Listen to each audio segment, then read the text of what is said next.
Background भूल जाएं और पाकिस्तान का खिदमत करें। ये लाजमी है और ये सबके ऊपर जिम्मेदारी है। मैं अभी भाइयों से बात कर रहा था, जफर अब्बास भाई से मैं बात कर रहा था और मैंने कहा कि आप इतना अच्छा काम कर रहे हैं और हमने आपसे भी बात किया कि सिला के ज़माने में कि कितना अच्छा काम उसने किया।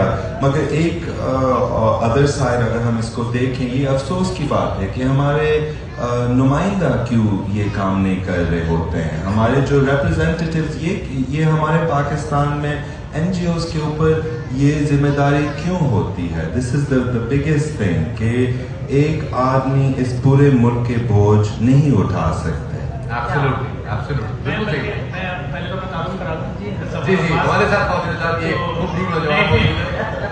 नहीं, मैं असल में आप लाज़िम बात है, हम तो खुद बड़ा प्राउड फील कर रहे हैं कि आप भी जानते हैं ट्रांसमिशन, हम भी जानते हैं इनके लेवल का लीडर हमारे ट्रांसमिशन में आया, हमारे लिए बड़े फख्र की बात है। और मैं अपने JDC फाउंडेशन, अली शेखानी साहब और बोल की इंतजामिया की जानिब से आपका शुक्रिया अदा करूँगा।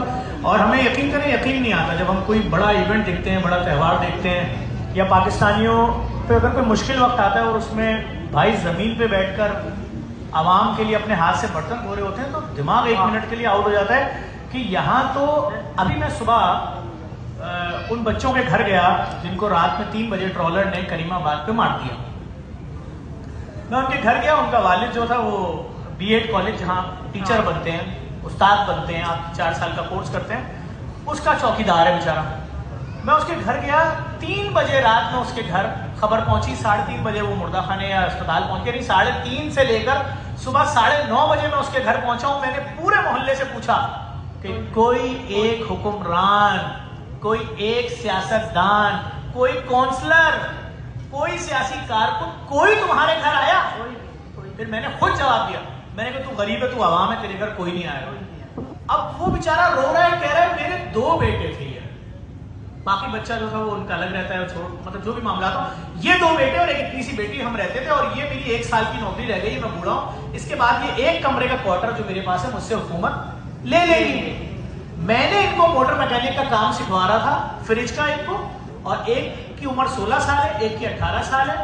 दोनों ने मुझसे पैसे मांगे, बाबा हमारा ईद का कपड़ा सिल गया है। उसका दर्जी का फोन आया।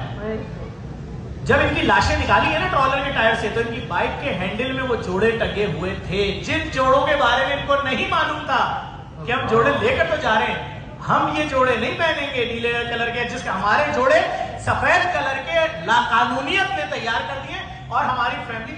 मैं सोचता रहा, दस्तूर दुनिया है, बूढ़े बाप का लाशा जवान बेटे उठाते हैं। अल्लाह अल्लाह, जवान बेटे का लाशा बूढ़ा बाप उठाएगा, ये बचेगा कैसे? जवान बेटों का उसको उठाना है। मैंने जो हालात देखे मैं समझ गया, तो मैंने कहा फिर आप रहोगे कहां? कह रहा मेरी दुनिया खत्म हो गई, मेरे 2 ही तो बेटे थे। एक की शादी मैंने तय की थी, 2 साल बाद उसकी शादी करता, उसको मैं फ्रिज का काम सिखवा रहा था, उसने इंटर किया था, दूसरा वाला मैट्रिक का पेपर देकर आया था। बहुत खुश थे रात में कि हम ईद का जोड़ा लेने जा रहे हैं। अच्छा आपको पता है लोअर मिडिल क्लास फैमिली 1 बार कपड़ा तो दिलाती हैं बच्चों को साल में, बस। जूता भी 1 बार, चाहे ईद पे ले लो या फिर अगर जूते में सुराख हो गया या कोई ऐसी स्कूल के जूते में प्रॉब्लम आ गई तो जूता दिलाया जाता है, बाकी कॉन्सेप्ट नहीं है। और इस साल तो ये पोजीशन है कि ईद के कपड़े लाखों घरों में नहीं आएंगे, खाने को नहीं है। आपने 3000 रुपए इजाफी, यानी अगर 1-2 लीटर भी बाइक पे पेट्रोल इजाफी लग रहा है तो 100 रुपए पर डे, 3000 रुपए इजाफी पेट्रोल दे दिया लोगों को। वो बाइक चलाएंगे, खाना खाएंगे, सहरी अफ्तारी लाएंगे या बच्चों को कपड़े दिलाएंगे। आप यकीन जाने मेरी मौत कब हुई? मैंने वहां पर खड़े होकर बगैर अली शेखानी से पूछे, उस आदमी का हाथ पकड़ा। मैंने कहा भाई इनके मोहल्ले वालों से पूछा कि लियाकताबाद में या कहीं भी करीब इनको अगर 2 कमरे का फ्लैट दिलवा दें या पोर्शन कितने का मिलेगा? तो किसी ने बोला 18 लाख, किसी ने बोला 20 लाख। मैंने कहा भाई 25 लाख रुपए मैं आपको 1 दिन के अंदर पहुंचा दूंगा अली शेखानी साहब की तरफ से, लेकिन हुकूमत आपकी जिम्मेदारी है। कार वाले के घर तो आ रहा है 10,000 का चालान, 2-2 चालान भी 3-3, मेरी एम्बुलेंसेस का चालान आ रहा है, बाइक वालों का चालान आ रहा है, 3 चालान आ गया भाई, इतनी की तो बाइक भी नहीं है। 12,000 की बाइक है, 30,000 का चालान, 3 चालान आ गया, 4 चालान 5। ट्रॉलर के चालान क्यों नहीं हो रहे? डंपर के क्यों नहीं हो रहे? रक्षों के क्यों नहीं हो रहे? चिंची के क्यों नहीं हो रहे? अभी मेरी गाड़ी को चलती गाड़ी में चिंची मार के गया है। मैंने कहा जा भाई तेरे लिए आजादी है। तो बात इतना है, उस बात को मैंने ऐलान किया, मैं घर आया, मैं झूठ नहीं बोलूंगा, शायद सुबह के 11:30 बज रहे थे, मैं सैरी करा के गया हूँ, तब से इन सब चक्करों में लगा हुआ था। अभी मैं सोने लेटा हूँ कि मेरे मोबाइल में मैसेज आता है, यार एक काम करेंगे। मैंने कहा जी, मेरे यहाँ मैयत दफनानी कुछ, मैंने उनके घर बच्चे को भेजा, 2 लाख फौरन देकर। इस मजलूम आवाम पे जिस तरह से जुल्म हो रहा है, 1 जनवरी से अब तक 67 घरों में लाशें भेजी गई हैं कि ये तेरे बेटे का चेहरा नहीं है, बुरा नहीं मानना, डंपर का टायर चौड़ा था।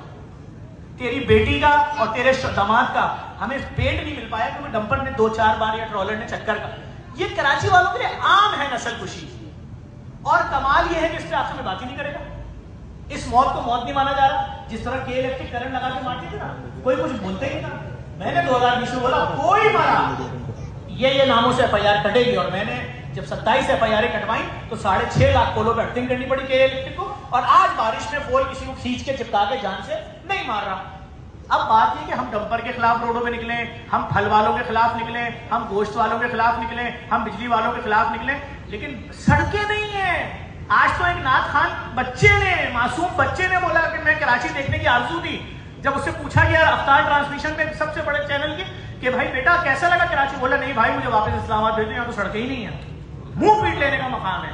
68% रेवेन्यू देने वाला शहर, 90% सिंध का रेवेन्यू देने वाला शहर, ना कोई पूछने वाला है, ना कोई इसके ऊपर हाथ रखने वाला है। ये तो एक वो मासूम बच्चा है जिसका सबको पता है कि इसके एक गाल पे प्यार करो, दूसरे गाल पे जोर का थप्पड़ मार के जाओ, हमारा बिगाड़ कुछ नहीं सकता। लेकिन मुझे इस बात की बहुत खुशी है कि आप जैसे लोग, मुझे यकीन नहीं आता, यकीन करें, मैंने अभी इनकी एक वीडियो देखी, उसमें ये लोगों को शरबत दे रहे हैं, खाना दे रहे हैं, और लोग जो बर्तन खा के छोड़ रहे हैं वो ये साफ कर रहे हैं।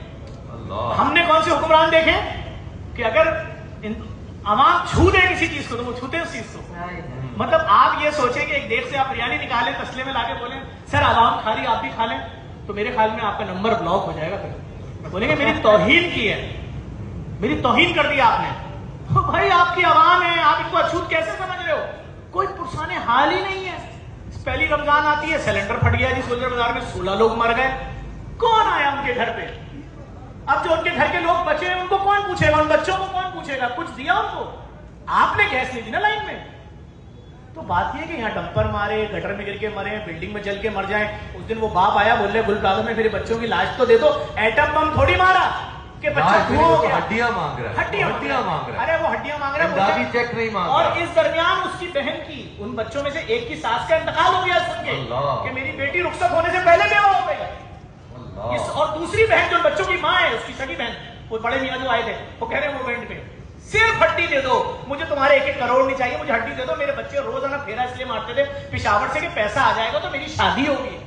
बताओ, वो 2 सहरे उनके घर में जिंदगी भर रखे रहेंगे या उनकी कमर पे ले जाके बांध देना, छुट्टी। तो बात सिर्फ इतनी सी है।